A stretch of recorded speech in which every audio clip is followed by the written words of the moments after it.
É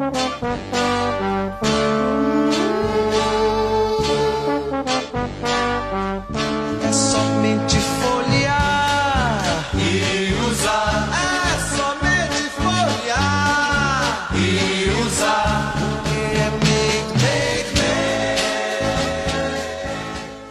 É Olá todo mundo, esse é o nosso segundo programa do projeto Papo de Museu, projeto desenvolvido pelo Museu da Imagem do Som e o Museu de Arqueologia e Etnologia do Amapá. Hoje falamos direto do MAI, que é o Museu de Arqueologia e Etnologia do Amapá, e o tema do nosso segundo papo é Culturas Pré-Coloniais no Amapá e a musealização da arqueologia. Vocês sabem o que é arqueologia? Qual a importância da arqueologia? Sabiam que o estado do Amapá ele é considerado um dos maiores, tem um dos maiores e mais impressionantes acervos arqueológicos do Brasil? Ele pode até mesmo ser considerado um grande sítio arqueológico. Então, para falar sobre arqueologia hoje e sobre as sociedades complexas pré-coloniais que existiram aqui no estado e sobre patrimônio arqueológico e suas formas de extroversão, convidamos o professor, historiador e arqueólogo Edinaldo Pinheiro Nunes Filho. O professor Edinaldo possui graduação em História pela Universidade Federal do Pará, mestrado em História, concentração em Pré-História pela Universidade Federal de Pernambuco, doutorado em Ciências, Desenvolvimento Socioambiental pelo NAIA, UFPA, e pós-doutorado em História Contemporânea na Universidade de Coimbra, Portugal. É servidor público efetivo da Universidade Federal do Amapá, tem experiência na área de educação, com ênfase em ensino-aprendizagem, pesquisa arqueológica e pesquisa histórica. Na pesquisa, atua na arqueologia pré-colonial e histórica militar, história da Amazônia e Amapá. Possui atuação no Brasil, nos estados do Nordeste, Piauí e Rio Grande do Norte, e no Norte, no estado do Amapá, no caso. Publicou 4 livros, inclusive ganhamos alguns exemplares hoje, escritos individualmente sobre a arqueologia do Amapá, um em parceria sobre a história do Amapá. Possui diversos artigos e resumos publicados nacionalmente e internacionalmente. Participou de eventos nacionais e internacionais no Brasil e na Europa. Foi fundador e diretor do Centro de Estudos e Pesquisas Arqueológicas do Amapá, o CEPAP. Cursa Arquitetura e Urbanismo na Faculdade de Macapá, com previsão de término em 2022. É coordenador do Laboratório de História Militar e membro da Sociedade de Arqueologia Brasileira, SAB. Nossa, professor, seja muito bem-vindo ao programa, muito obrigada por aceitar nosso convite. Para começar, professor, o senhor pode falar um pouquinho sobre o que é arqueologia e o que o arqueólogo faz, qual é o papel do arqueólogo? Primeiramente, agradeço o convite, né, de estar aqui nesse programa.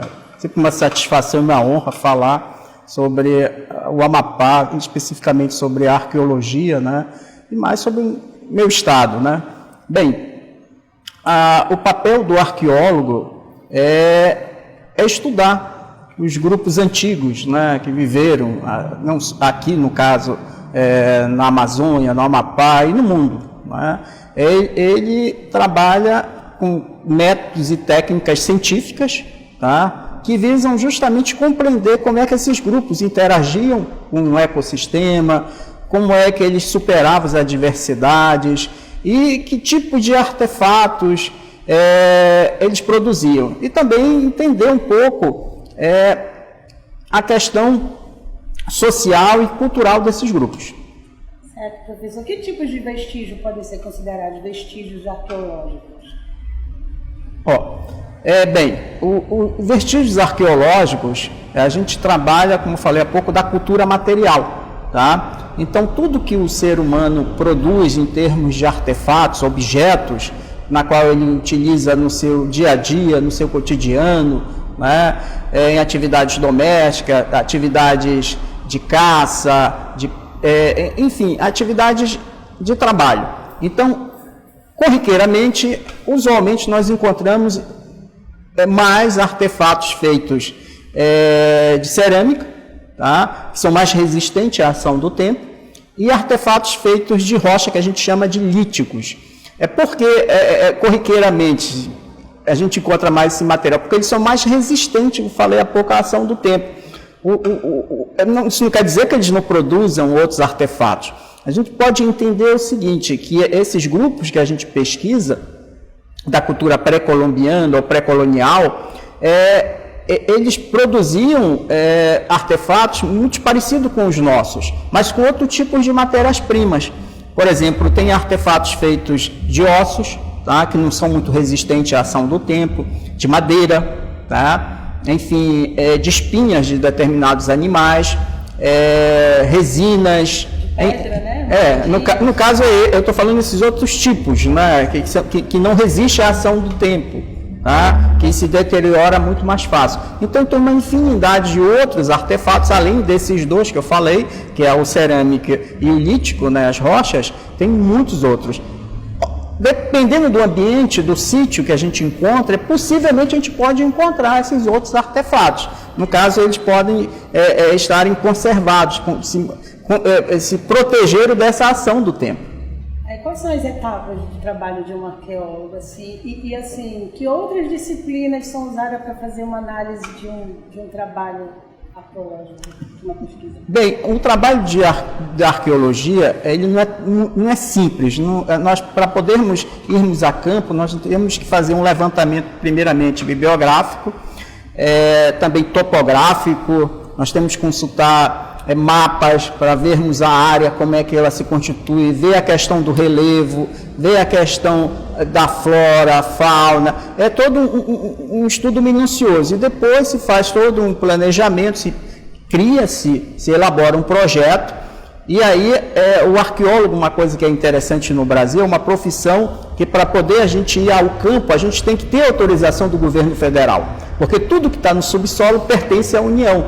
Então, quem dá essa autorização no Brasil é o Instituto de Patrimônio Histórico e Artístico Nacional, IPHAN. Então, você tem que ter essa autorização. Se você não tiver isso, você está cometendo um delito, um crime, né, à União. Então, você está propenso a ser penalizado em relação a isso. Então, é uma profissão que é muito séria, não dá para se brincar. Tem uma lei, né? Sim, a lei... Proteção do Patrimônio Arqueológico. Sim, a Lei 3924 de 1961. Quando a gente fala de como as leis que protegem o patrimônio arqueológico estão atualmente no Brasil, né? Fale um pouquinho da arqueologia pré-colombiana, assim, num contexto geral, depois, qual a importância desses estudos, por que a gente deve estudar, por que a arqueologia é importante para a gente fazer esse resgate da nossa história? Olha, antes de ser arqueólogo, eu imaginava a arqueologia, a sua importância seria a gente conhecer a história dos grupos, né, que viveram no passado. Mas a partir do momento que eu fiz o curso de arqueologia, eu descobri o seguinte, que o trabalho do arqueólogo, ele é muito importante em determinadas áreas, em determinados campos, né, porque é uma infinidade de áreas na arqueologia, tá? Então, por exemplo, a minha tese de doutorado, que é essa obra aqui, uma das coisas que eu descobri em relação que eu trabalhei aqui, vem daquela questão da interdisciplinaridade, como você falou, tá? Justamente eu tive que estudar, além da flora, da fauna, também a questão do solo, tá? Que a gente chama de latossolo, que é esse solo que é predominante aqui na Amazônia. Então eu descobri um outro tipo de solo além do latossolo, que é justamente a terra preta de índio, tá? Então esse solo, até então se imaginava que ele acontecia por acaso, mas os estudos de arqueologia, não só meu, como também de outros colegas que já vêm sendo desenvolvidos desde a década de 1980, vem mostrando, pesquisadores do Instituto de Arqueologia, Instituto Nacional de Pesquisa da Amazônia, o INPA, se eu não me engano, que fica no Amazonas, onde eles constataram que esse solo ele é resultado de todo um estudo dos grupos pré-colombianos para se tentar superar a carência do solo, do latossolo. Então, eles conseguiram produzir um solo, houve uma mudança no ecossistema. A gente chama isso de manejo ambiental. E esse solo é um solo riquíssimo, tá? Que já tem estudos que mostram que eles podem ser manejados, serem cultivados nesse solo durante séculos, tá? E altamente produtivo, tudo que se cultiva. E também descobri que esses solos, por conta do intemperismo, esses solos eles podem ser facilmente perdidos. Eles podem, com a questão da chuva, pode lavar o solo e eles serem carreados para o subsolo. E aí os grupos, que nessa minha tese de doutorado eu mostro, eles conseguiram descobrir que, quebrando os cacos da cerâmica, eles conseguem reter esses nutrientes desse solo. Então, eu fiz experiências durante as minhas pesquisas na região de Serra do Navio e Pedra Branca do Amapari, onde comprova esse manejo do solo. E aí vem a explicação, o que tem a ver com a arqueologia. Isso foi uma alternativa que os grupos pré-colombianos ou pré-coloniais encontraram para melhorar o solo, que isso a gente trazendo por dia de hoje, pode ser uma alternativa para enriquecer o solo. Está entendendo? Então a arqueologia ela tem essa função, tentar entender como os grupos antigos conseguiram superar diversidades do ambiente. Exatamente, então assim também muito a forma de cultivar, né, que a partir dessas culturas dos habitantes, como eles cultivavam a agricultura, da forma como eles faziam, isso se reflete muito hoje também, né? Sim.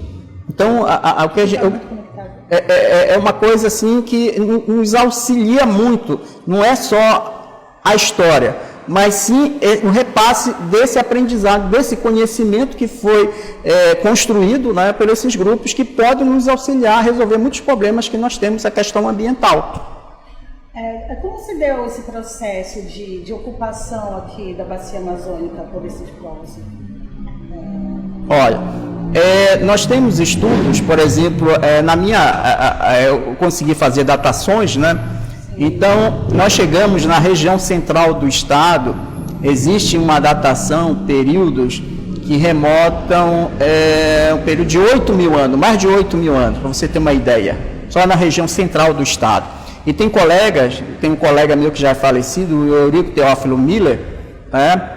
Ele trabalhava muito tempo para a Eletronorte, ele conseguiu fazer datações aqui no Amapá, na costa do município do Amapá, que chegam a 14 mil anos. Nossa. E os franceses, no final do século XX, conseguiram fazer datações na Guiana Francesa, em pesquisas lá, que chegam a 15 mil anos.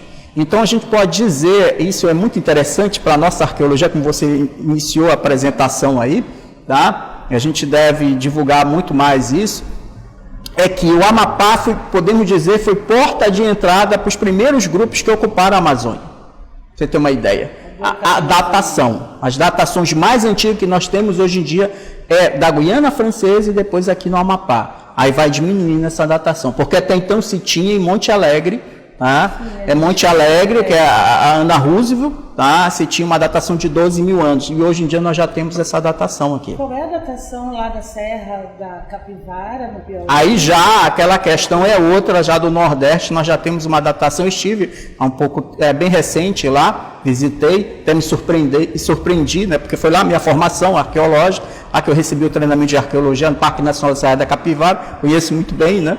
Passei alguns meses lá, eu estive agora recente, através de um trabalho de arqueologia militar, né? Lá em Picos, né? Sim. Aí o que aconteceu? Depois eu fui lá para São Raimundo Nonato e para o Parque Nacional da Serra da Capivara. Então, lá se tem uma datação já de 100 mil anos, a presença humana, né, aqui na América. E isso já é prova mesmo, já tem dados meio comprovados mesmo. Porque até então se tinha os norte-americanos, com uma datação mais antiga, né, 25 mil anos. A cultura Clovis, né, e tudo. E agora não, a gente já tem uma coisa que não dá, é em contexto. Fazendo parênteses rapidinho, o que é arqueologia militar? Esse termo eu não conhecia. A arqueologia militar, ela estuda as guerras, né? E o que se produz em relação à guerra, as fortificações, os equipamentos, armamentos e etc. Então, é uma especialidade do meu pós-doutorado, né? Eu tenho formação também em arqueologia histórica, e a arqueologia histórica ela é muito forte nesse sentido, militar. E tem outros tipos de arqueologia, tem até arqueologia aeroespacial, né? Enfim, uma infinidade de arqueologia. A arqueologia são... Industrial. Tem puxadinhas, assim, digamos, Sim, sim. eu ia estudar arqueologia da arquitetura sem fazer escavação nada, só a partir de fragmentos de um mundo. Sim, no caso, a minha formação que eu estou tendo de arquitetura, né, eu já estudei isso. E foi muito útil porque eu sou arqueólogo, então para mim foi muito fácil, né, juntou as duas coisas. Professor, eu já ouvi termos assim que eu acho bem pejorativos, tipo arqueologia, principalmente com questão de progresso. Vamos abrir estrada. Para que servem esses cacos velhos que vão sendo encontrados no caminho? Então, explique para as pessoas um pouquinho qual é a importância de se descobrir, da gente de fazer esse resgate desse material quando a gente vai abrir estrada ou fazer qualquer tipo de obra de grande impacto, para nosso conhecimento hoje atual. Assim, por que ele é importante? Bem, uma coisa que é interessante o público entender, os leigos, que os achados arqueológicos ele acontece acidentalmente, por acaso. Então, no Brasil, no século XXI, surgiram, logo depois do fim da ditadura militar, né, a abertura que nós tivemos, legislações ambientais. Tá? E junto com essas legislações ambientais de proteção ao meio ambiente, ao ecossistema em geral, surgiram também, paralelamente, decretos, portarias do Instituto de Patrimônio Histórico Artístico Nacional, regulamentando esses licenciamentos ambientais. Então, os licenciamentos ambientais que nós temos, que são 3, licença prévia, licença de instalação e licença de operação, todas elas carecem de estudos de impacto ambiental, para se elaborar, que a gente chama relatórios, né, os RIMAs, né, o EIAS, RIMAs, estudos e os relatórios. Então, nesses estudos tem que ter o acompanhamento arqueológico. Por que ele se tornou importante? Por que ele é obrigatório? Por esse fato, porque se não fosse isso, muitas informações sobre o nosso passado antigo nós iríamos perder.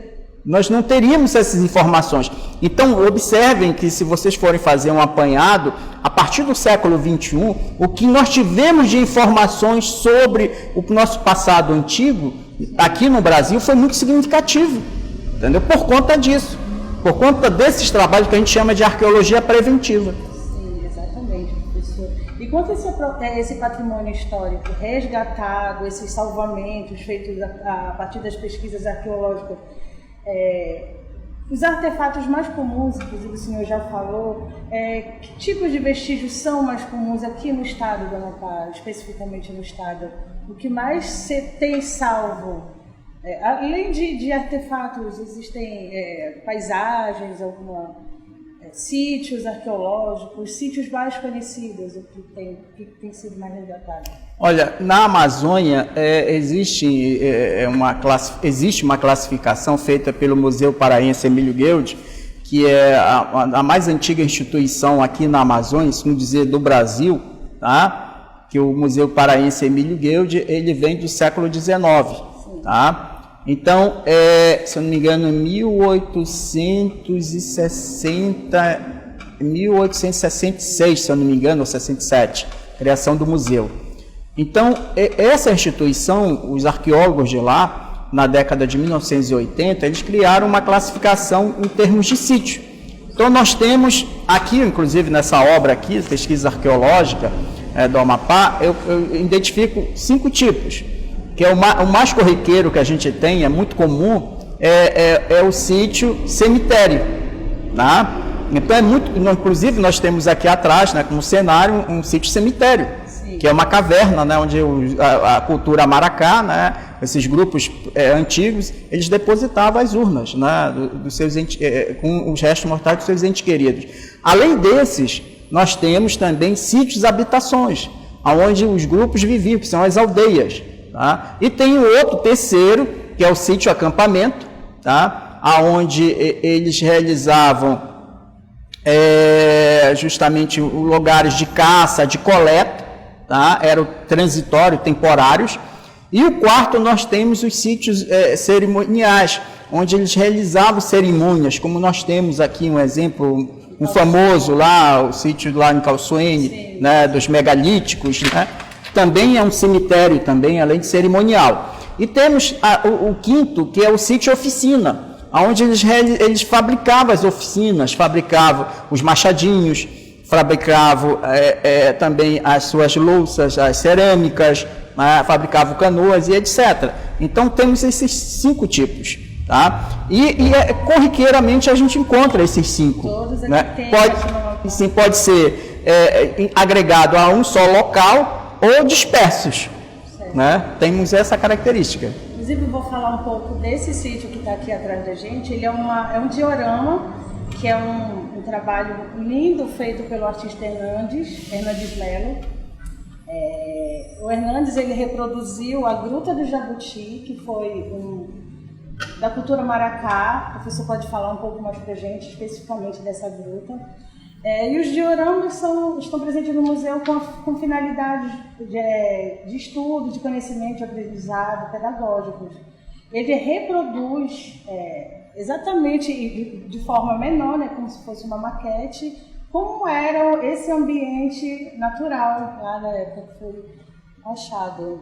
O senhor fez esse trabalho de salvamento junto com... Sim, o Hernani ele é técnico, né, em arqueologia também, além de artista plástico, é egresso lá da Unifap, né, e a gente trabalhou já há muito tempo junto, né, quando eu estive no Museu Joaquim Caetano, então a gente tem toda uma história. E eu participei do resgate desse sítio, né, salvo engano, acho que foi 2013, se eu não me engano. Foi 2012.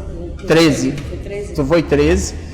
E aí, esses sítios arqueológicos, é um trabalho que eu projeto quando eu estava ainda à frente do Centro de Arqueologia, né, nesse período aí, lá o Centro de Arqueologia da Unifap, CEPAP, e junto com a parceria com o Museu Joaquim Caetano e o MAIA, né, Museu de Arqueologia e Etnologia, nós realizamos esse resgate.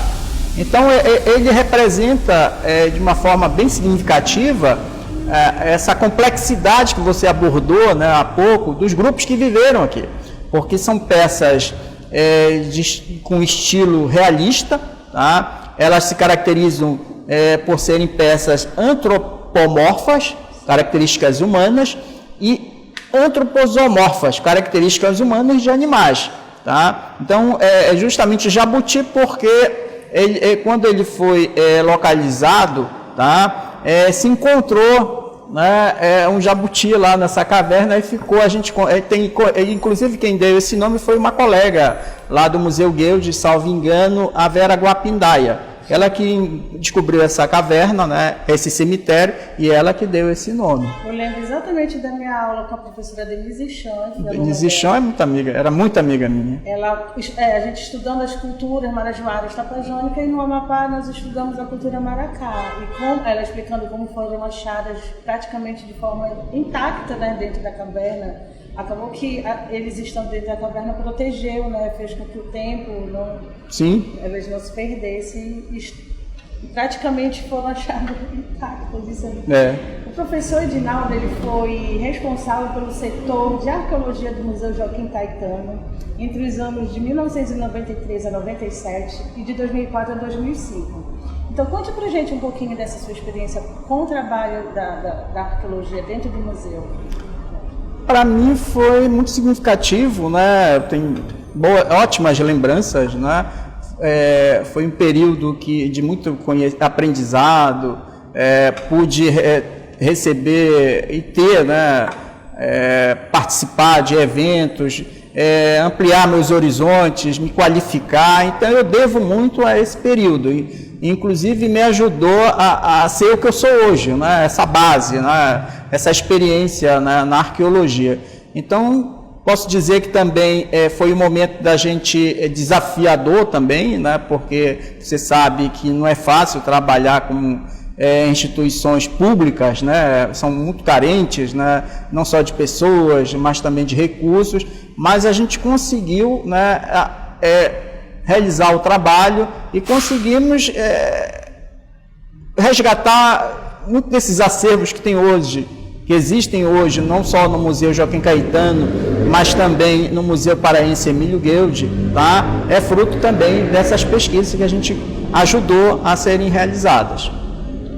Garantido a quadra, extravessando o conhecimento, né, da arqueologia. Sim. Então, assim, pegando esse gancho, falando de museu, vamos falar um pouquinho que é a musealização da arqueologia, né? Primeiramente, musealização são processos de técnicas científicas museológicas que garantem que bens culturais sejam transformados em bens culturais musealizados. São processos que se desdobram em dois grandes grupos, que é salvaguarda e comunicação. Então, a museologia ela garante a salvaguarda, a comunicação, a documentação de acervos arqueológicos de variados tipos, de variadas culturas. Então, numa relação interdisciplinar entre arqueologia e museologia, o que você poderia nos dizer assim? Os bens arqueológicos que estão sendo salvos, resgatados das pesquisas arqueológicas, eles estão conseguindo ser extrovertidos, sendo apresentados de alguma forma para o público? Como é que está se dando esse processo de extroversão do conhecimento a partir das pesquisas arqueológicas? Olha, existe, no caso do Amapá, existe uma dificuldade em relação a isso. Tá? Isso posso dizer as pesquisas que eu participei, né? Isso no período que eu trabalhei no século XX, né? E um pequeno período no século XXI no Museu Joaquim Caetano. Por quê? Porque existe uma carência de profissionais para trabalharem na análise desse material. Tá? Então, nós, por exemplo, no Museu Joaquim Caetano, nós tínhamos uma estrutura, mas faltava qualificação. Eis porque um dos motivos pelo qual eu saí do Museu Joaquim Caetano, saí do Estado, procurei a Unifap, porque lá eu vislumbrei, que foi o que aconteceu, uma oportunidade de eu ter condições de realizar esse trabalho, não só pesquisas, mas também a questão museológica. Tanto é que nós criamos lá um centro de arqueologia, tá, em parceria com outros colegas lá da universidade, e também nós conseguimos transformar, junto com um colega nosso, que é museólogo, o professor João Batista, o centro de arqueologia como museu. Tá? Por isso que você se refere sempre como museu, porque ele tem esses dois papéis. Né? É um centro de pesquisa, mas também um museu.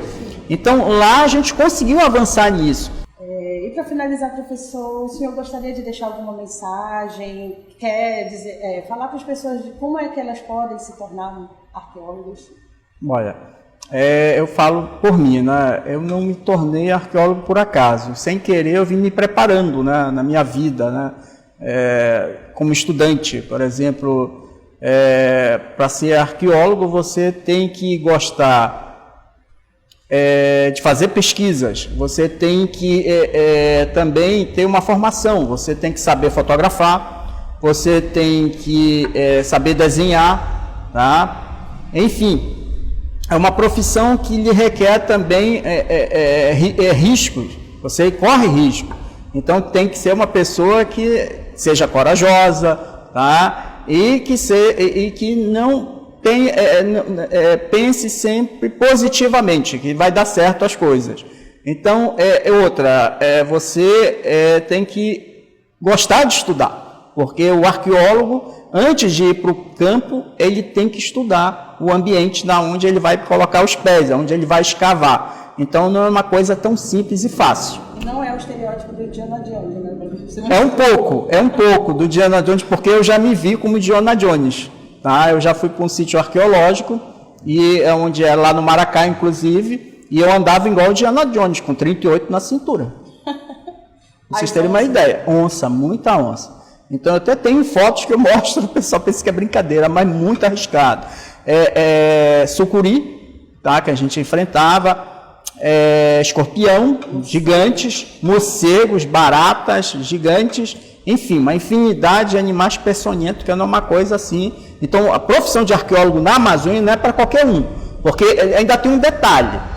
Tem arqueólogos de campo, né, que se arriscam, e tem um arqueólogo de sofá, aquele que só faz estudar o que é do outro que vai para o campo. Então temos esses dois tipos ainda. Tem muitos arqueólogos de sofá. Se diz arqueólogo, mas não sai do seu conforto, né? É como o antropólogo do gabinete, só me lembrei de uma pessoa. Enfim, professor, muito obrigada. Agradecemos a sua presença, por participar, a sua disponibilidade, pela aula maravilhosa em arqueologia. Então, eu que agradeço. Estamos à disposição de vocês. Vimos hoje um pouco da riqueza, da diversidade das culturas pré-colombianas aqui do estado do Amapá e a importância das pesquisas arqueológicas como forma de reconstrução e resgate da identidade cultural das sociedades. E citando o professor Reginaldo, identidades essas construídas pelos verdadeiros conquistadores e filhos da Amazônia, os ameríndios, e como queiro chamar os indígenas. Agradecemos a CEPIT pelo apoio e finalizamos aqui o nosso segundo papo do museu. Obrigada a todos que assistiram.